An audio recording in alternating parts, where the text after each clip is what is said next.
Hello everyone, in today's video we're going to be learning about something interesting in a way that we've been learning these topics when we were in elementary, but we might forgot it. So my task for today is to refresh your rusty mind perhaps. But just in case you are new to this channel, please do not forget to like, share, and subscribe so you will be notified to my next coming videos. And of course, if you missed the previous lessons that we had, worry no more, just simply click the links in the description box below so you can watch them. Okay, so like I've said, we're going to be learning about interesting lesson for today. Now, have you heard about figurative languages or figures of speech? If you could still remember this particular lesson, I would like you to type your answers, your comments in the description box below, or if you're watching this live right now, I would like you to type it in the live chat box. Okay, so today I'm going to share to you, okay, figurative languages or figures of speech. But before that, let's identify first what is figure of speech. So today we're going to learn about simile and metaphor. Okay, so there are tons of figurative languages in English, but today my task is to introduce to you the two basics, simile and metaphor. Okay, but before that, let's find it out first. What is figurative languages? Now, whenever you describe something by comparing it to something else, you're using figurative language. So for example, you're a weasel. What does it mean when you say you're a weasel? So which means that up you're sneaky or a liar. Oh, you're a weasel, which means you're a liar. So in English also we have two definitions. We have the connotative and the denotative. When you say denotative, the meaning is coming from a dictionary. And when you say connotative, there is a special meaning. And this meaning or definition cannot be found in a dictionary. So you're a weasel, which means that you're a sneaky or a liar. So we're using now figurative language. Okay, so like I said, in figurative language, we use words in a very different way. Okay, not the same, not so familiar, but in a bizarre way. Okay, so look at this one. So as wise as an owl, the first one, and the second one, he's on cloud nine. So these are figurative languages. Let's go more. Let's go deeper about figurative language. So have you ever heard anyone say this before? Again, have you ever heard anyone saying this before? All right, so like I said, have you ever heard anyone say this before? Like first one, I can read you like a book. You're a firework. What a couch potato. And as brave as lion. Now, these are some of the examples of figurative languages. And they are also, one of them is simile, and the other one might be a metaphor. But how to identify? Before we move deeper, let's identify first. What does it mean simile and what does it mean metaphor? Are you excited? Let's keep moving. Now, look at this. There are many ways or there are many different types of figurative language. Today we'll talk about, like I said, simile or similes and metaphors. Now, and at the end of the lesson, I would like you to differentiate between simile and metaphor. Now, eat like a pig.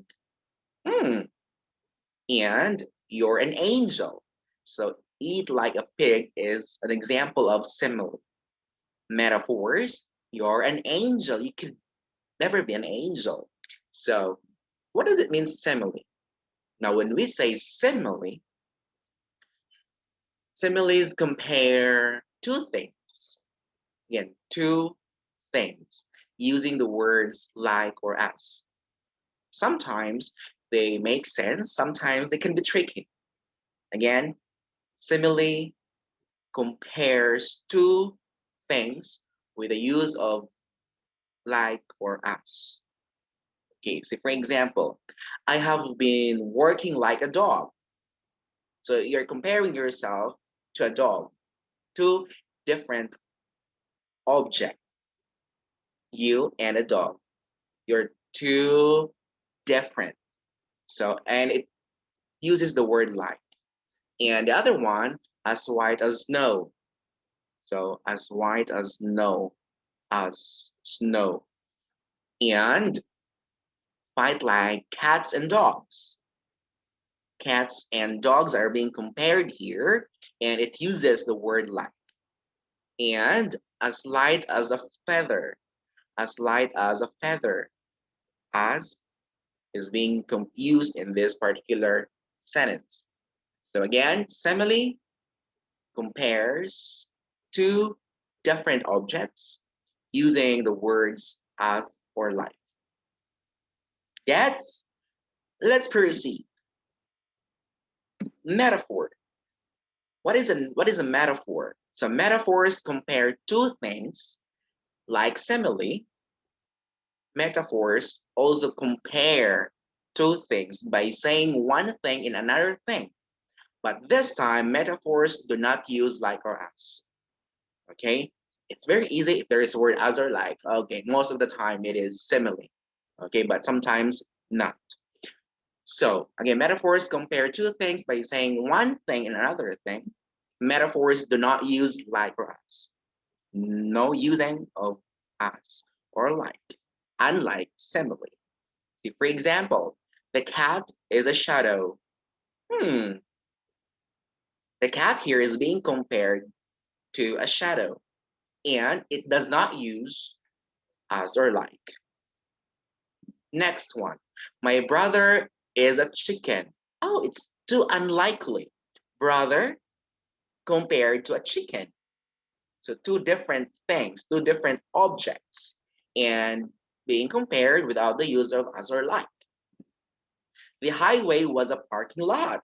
Oh, the highway is being compared to a parking lot and without using the word as or like. My teacher is a dragon. Oh my goodness. Your teacher is being compared to a dragon and it does not use the word as or like. Okay? Now, this time let's have to test your understanding about simile and metaphor. Let's have a sort of exercises. How far have you gone about this particular lesson? So remember, similes compare two things using as or like or as. Metaphors compare things by saying one thing is the other thing. Metaphors do not use like or as. Okay, now let's answer this short activity. All the world's a stage. The world is a stage. Is it simile or metaphor? It's easy. It's metaphor. Okay, so the world here is being compared to a stage and it does not use the word as or like. Amazing. You got it. Okay, next one. The test was as difficult as nailing jelly to a tree. The test was as difficult as nailing jelly to a tree. So the first thing here is the test is being compared to which object? Can you type it in the chat box? The test is being compared to which particular object? Amazing. So the test is compared to a tree. And does it use as or like? Yes, it uses. So which word is being used? Is it as or like in this particular sentence? Okay, so it uses the word as. So of course, if there is the word as or like, Is it simile or metaphor? Fantastic. It's simile. Next one. The best friends are like two peas in a pod. Again, the best friends are like two peas in a pod. What are the objects being compared here? The first object here is best friends. And the other one, can you guess? Can you type in the chat box what is the other object being compared to best friends? Very good, like two peas in a pod. And is it simile or metaphor? I will give you 5 seconds to type in your answer. I would like you to analyze this particular sentence. And if you're watching this video, I would like you to type in your answers in the live chat box. And if you're watching this one offline, I would like you to type in your comment section. And I would like you to tell me why your answer is either simile or metaphor. 5 seconds. 5 seconds is over. So the best friends are like two peas in a pod. This is an example of simile. Okay, so like best friends and two peas in a pod, using the word as or like. In this particular sentence, it uses like. Is it a simile or a metaphor? Like you to analyze. Ben's temper was a volcano. How possible? Ben's temper was a volcano. Is it simile or metaphor? This time, 10 seconds. I would like you to type in your answer in the comment section. Okay, I'll wait. And 10 seconds is over. So the correct answer here is metaphor. Ben's temper was compared to a volcano and without using the word as or like. Okay, so if you found this video informative, before I proceed, before I say goodbye, if you found this video informative, please do not forget to like, share, and subscribe so you'll be notified of my next coming videos. And if you have friends who are still studying, like in elementary years, this video might helpful to them. Okay, so have a great day and goodbye. Goodbye, everybody. See ya.